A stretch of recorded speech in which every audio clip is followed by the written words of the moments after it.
हाँ, वो मांग तो चल रही है, पर आज इस जमाने में, समय में, अब उसका मतलब सभी पूरे प्रदेश पहले से मैंने बने हुए हैं।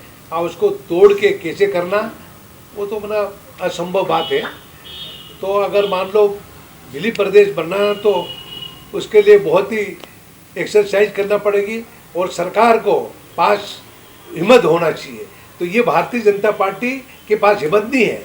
अलग प्रदेश बनाने के लिए धन की भी जरूरत पड़ेगी, लोगों को विश्वास में भी लेना पड़ेगा, और कौन सा प्रदेश में कौन सा गांव, कौन सा ब्लॉक, कौन सी तहसील कौन से प्रदेश में जाएगी।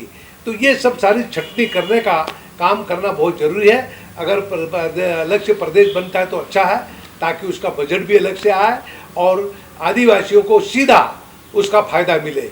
एवं हम भी इस बात को पहले से कहते आ रहे, पर कोई सरकार सुनने के लिए तैयार नहीं। मुख्यमंत्री झाबुआ आ रहे हैं, वो हर जिले में जा रहे हैं विदाई यात्रा के लिए। विदाई यात्रा के लिए वो आ रहे हैं, तो हर जगह जाके लोगों से माफ़ी मांगेगा कि मुझे माफ़ कर दो, मैं नालायक निकला हूँ, मैं कर नहीं पाया हूँ, आपने मौका दिया था, पर मैं हाथ जोड़ के माफ़ी मांगता हूँ, माफ़ी मांगने के लिए घूम रहा हूँ। और भाजपा पूरी तरह से दादागिरी जनता के ऊपर भी कर रही है और शासकीय कर्मचारियों के ऊपर भी दादागिरी कर रही है और आम आदमी को मुसीबत में डाल रखा है। इसलिए भारतीय जनता पार्टी को एक मिनट भी सरकार में रहने का हक नहीं है। 2023 में मध्य प्रदेश की जनता और देश की जनता मोदी को भी जवाब देगी। मोदी जब प्रधानमंत्री बनने के पहले कहा मैं 2 करोड़ नौजवानों को नौकरी दूंगा, 15-15 लाख रुपए खाते में जमा कराऊंगा और अनाज हर घर में भिजवाऊंगा। वो भूल गया। अब तो वो कुछ नहीं, 15 लाख की बात करता ना, 2 करोड़ की बात करता।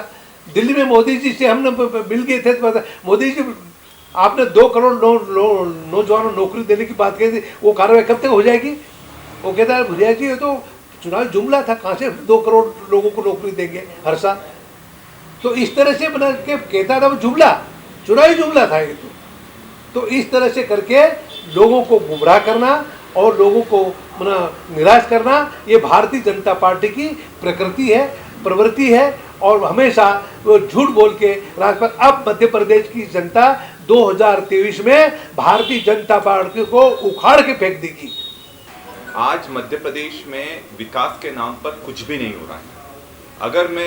अगर एक लाइन में अगर ये बोलना चाहूँ कि मध्य प्रदेश की क्या स्थिति है या बीजेपी का क्या योगदान है, वो ये योगदान है कि उन्होंने इस पूरे राज्य को पहले बीमारू राज्य बनाया, उसके बाद बेरोजगारू प्रदेश बना दिया। क्योंकि जिस तरह से ने बीमारू से बेरोजगारों तक इस प्रदेश की दुर्दशा कर दी है, और यहाँ पर रोजगार के नाम पर अगर मैं युवा होने के नाते बोलूँ तो आज जो स्थिति है पूरे प्रदेश में अगर आप समझ सकते हैं कि अगर 6000 पटवारी के पद निकलते हैं, उसमें 12 लाख युवा आवेदन देते हैं और सब पढ़े लिखे, कोई MA है, कोई PhD है, कोई BE करा है, और इस तरह की दुर्दशा कभी नहीं देखी गई मध्य प्रदेश में। और जब ये बोलते हैं कि 25 लाख नहीं, 1 करोड़ से ज्यादा युवा पूरी तरह से मध्य प्रदेश में बेरोजगार है।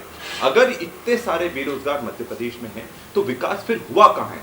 इंडस्ट्री सेटअप कहाँ हुई है?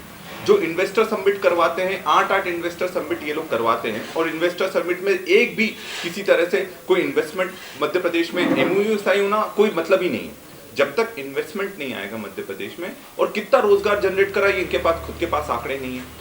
जब ये विकास यात्रा निकाल रहे हैं, असली में ये इनकी विदाई और निकास यात्रा है। और जब जनता का रोष ये देख रहे हैं, आप देख रहे होंगे हर दिन ऐसे वीडियोस आ रहे हैं कि जनता विरोध कर रही है, आपने क्या विकास करा, कहाँ विकास हुआ। और झाबुआ जिले की हम बात करें तो ये उन कामों का भूमि पूजन या उद्घाटन कर रहे हैं जो 2018 के हैं, जो हो चुका है, जो इन्होंने करा भी नहीं है, विधायक निधि से हुए वो भी कर रहे हैं। सरकार के 2018 के पुराने काम को अब बता रहे हैं कि भैया ये हमने अब करा। 2023 में इनको बताने की जरूरत क्या पड़ेगी? सबसे बड़ा सवाल ये है कि अगर इन्होंने विकास करा होता तो इनको विकास यात्रा निकालने की जरूरत ही नहीं थी। अगर कोई व्यक्ति कुछ करता है तो उसको बताने की जरूरत नहीं पड़ती, जनता खुद बोलती कि हाँ विकास हुआ है, लोगों ने विकास करा है, मामा ने जो वादे करे थे वो पूरे करे। ऐसा कुछ नहीं हुआ, पूरे ढकोसले हैं, पूरी बेमानी बातें हैं।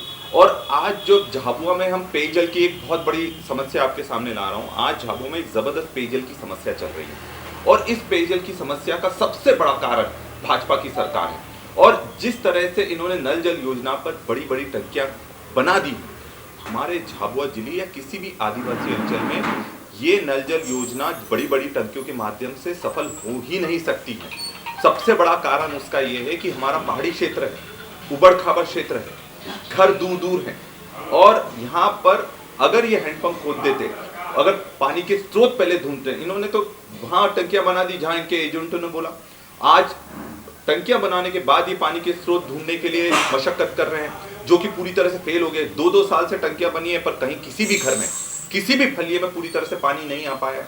तो आज की स्थिति बहुत ही दयनीय है और जनता में त्राही त्राही है।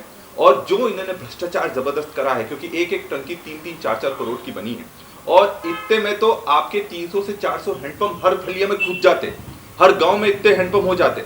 और इन्होंने क्या सोचकर करा है, टोटल भ्रष्टाचार की भेंट चढ़ चुकी है योजना। युवा जबरदस्त परेशान है, किसान जबरदस्त परेशान है, अनाज की दुकान पर अनाज नहीं मिल रहा है।